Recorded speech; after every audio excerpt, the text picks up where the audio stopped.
जय श्री कृष्ण। संजय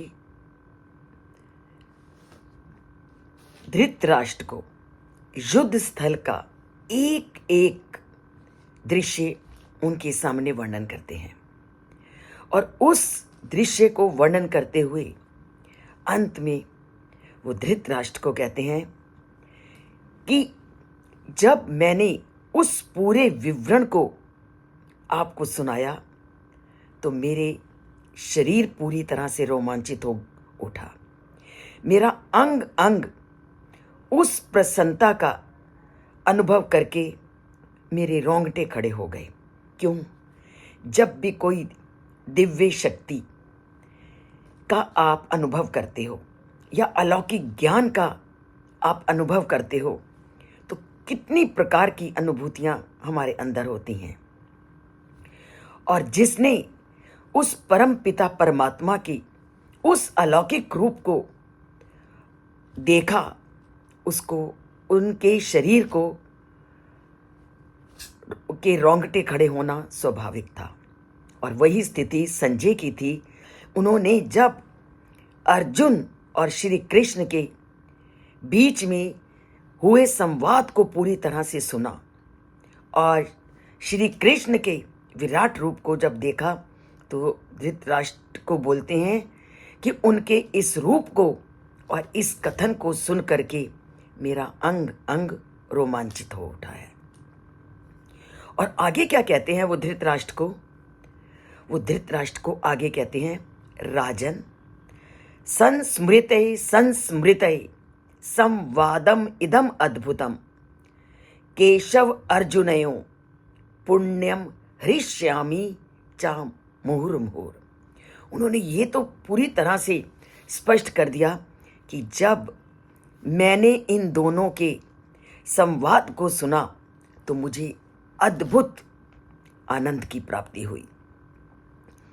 पर जब हमें किसी आशा से अधिक चीज को देख करके हम प्रसन्न होते हैं तो वो जो प्रसन्नता वाली स्थिति है वो शब्द बार बार हमारे मुख से निकलते हैं। और इसका हम सब ने अनुभव किया है कि जब हम किसी को अपनी खुशी का वर्णन करते हैं तो हम एक ही बात को बार बार दोहराने लगते हैं। और संजय ने तो अलौकिक अनुभूति का अनुभव किया था तो उस अलौकिक अनुभूति को बार बार उसका बताना स्वाभाविक था। इसलिए वो कहते हैं, हे राजन, जब जब मैं उस परम पिता परमात्मा के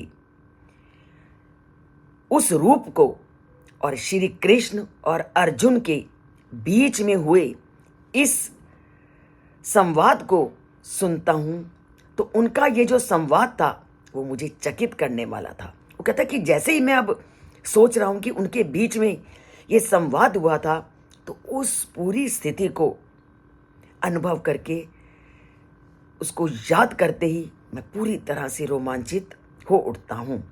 और जैसे ही वो स्थिति मुझे याद आती है तो उस स्थिति को याद करके मैं पहले से भी अधिक प्रसन्नता का अनुभव करता हूं। और ऐसी क्या बात है कि संजय बहुत अधिक प्रसन्न हो रहे हैं और ये प्रसन्नता का ही विषय है। हम लौकिक और भौतिक संसार में जब बहुत अधिक हमें खुशी मिलती है तो खुशी के बाद भी हम उस समय की स्थिति को याद करके कितना प्रसन्न होते हैं। अरे उस समय ये हुआ, अरे जब हमारे घर शादी हुई या हमारे घर किसी बच्चे का जन्म हुआ, उस समय हमने उस स्थिति को कैसे अनुभव किया, हमने उस शादी के माहौल में कितना आनंद उठाया। जब हम इकट्ठे होते हैं तो ऐसी बातें दोबारा से जो बीत चुकी हैं उसका स्मरण करके कितने अधिक उस बीते हुए समय का भी हम वर्तमान में कितना आनंद अनुभव करते हैं। और ये तो था केवल हमारा भौतिक सुख।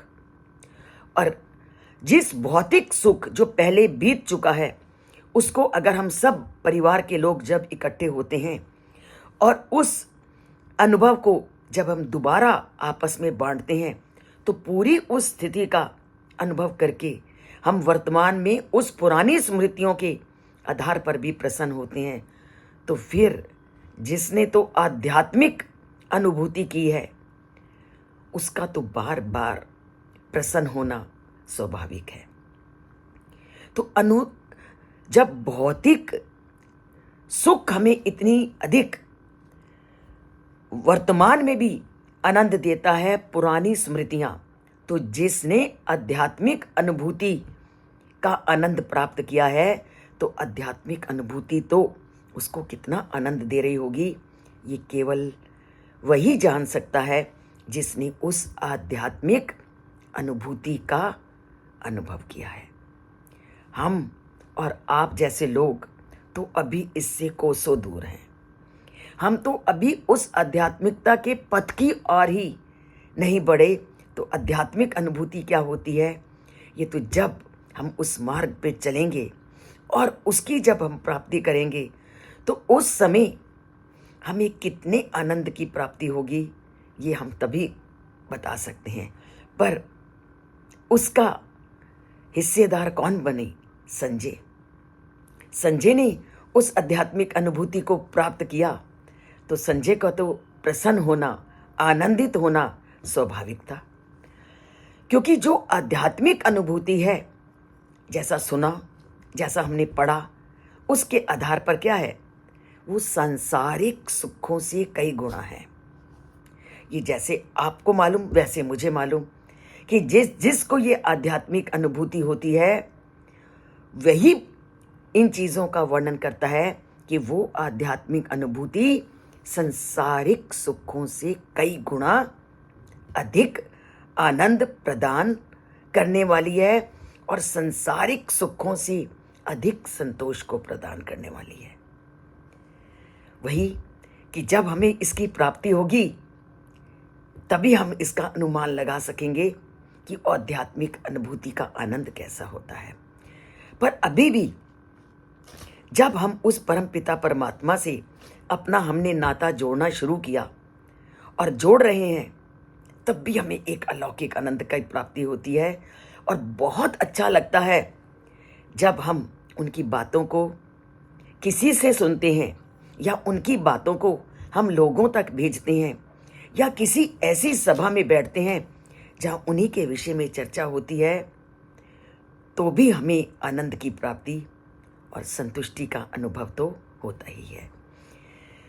तो संजय ऐसे सुख से युक्त हैं, ऐसे सुख से आनंदित हैं और धृतराष्ट्र के साथ उसको बांटना चाहते हैं। अब यही बात है कि जब आप बहुत ज़्यादा खुश होते हो तो आप क्या है, अपने उस सुख को 10 लोगों को बताते हो कि मेरे साथ ऐसा हुआ। और आपकी खुशी का ठिकाना नहीं होता जब आपको किसी सुख के वातावरण की प्राप्ति होती है, सुख की अनुभूति होती है। एक को बताओगे, दूसरे को बताओगे, तीसरे को बताओगे, अर्थात सुख को हम भौतिक सुखों को बांट करके ही इतना आनंदित होते हैं। तो आध्यात्मिक सुख की जब हमें प्राप्ति होगी तो कितना आनंद देगी। और इसका मैं छोटा सा उदाहरण देती हूँ कि कई बार ऐसा होता है कि सपनों में बहुत सारी चीज़ें दिखती हैं और कई बार आप मंदिरों को देख लेते हो सपने में, या कई बार ईश्वर की भी आप अनुभूति करते हो सपने में। और सुबह उठते ही आप सबसे पहले घर के लोगों को बताते हो कि आज सपने में मैंने ये देखा। केवल आपने मंदिरों को ही देखा होता है, और चाहे शिव हो चाहे कुछ हो, किसी भी भगवान के रूप को अगर आपने अनुभव सपने में किया है तो उस सपने की बात को भी आप सुबह उठते 10 लोगों को बताते हो। तो फिर जिसने तो साक्षात आनंद को प्राप्त कर लिया तो वो अपनी खुशी को धृतराष्ट्र के साथ कैसे नहीं बांटेगा। तो वो धृतराष्ट्र के साथ उस अलौकिक आनंद का जो अनुभव उन्होंने किया वो उसके साथ बांटते हैं।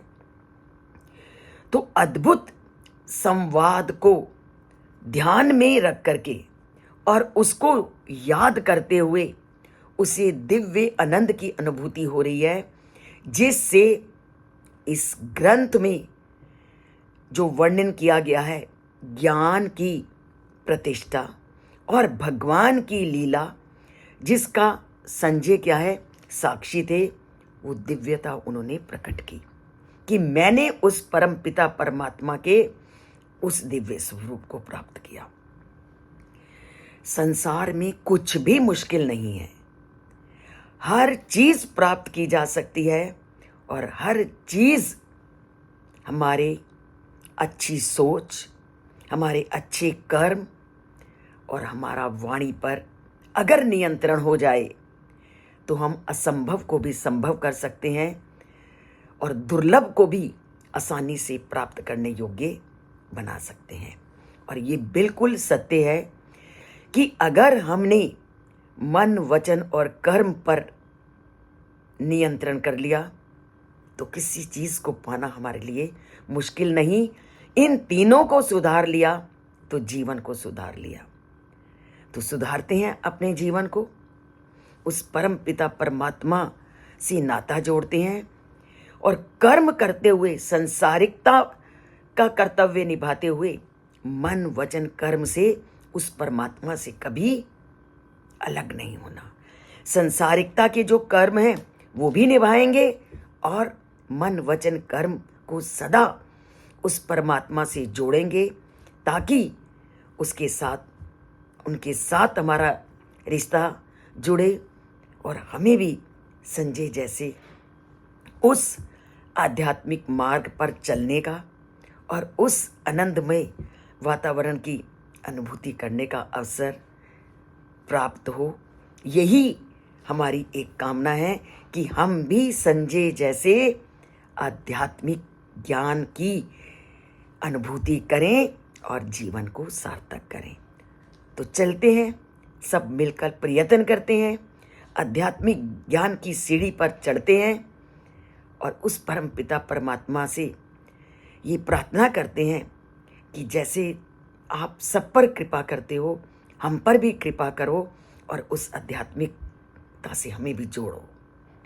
तो उसके लिए अगर भगवान कृपा करेंगे तो हमारे ये चैनल भी उनकी ही कृपा से आगे बढ़ते जा रहे हैं और हम उनके संदेशों को धीरे धीरे करके आगे पहुंचाएंगे और उस परम पिता परमात्मा के इस कार्य को फैलाएंगे, क्योंकि उन्होंने कहा है कि जो प्रचार करता है, जो सुनता है, वो भी मेरा भक्त है। तो बनिए भक्त उनके, मैं भी बनूं, आप भी बने। चैनल से जुड़िए, सब्सक्राइब नहीं किया तो सब्सक्राइब कीजिए और लाइक में तो पता नहीं हम क्यों कंजूसी कर रहे हैं, करते जाएं और परमात्मा से रिश्ता जोड़ते जाएं। जय श्री कृष्ण।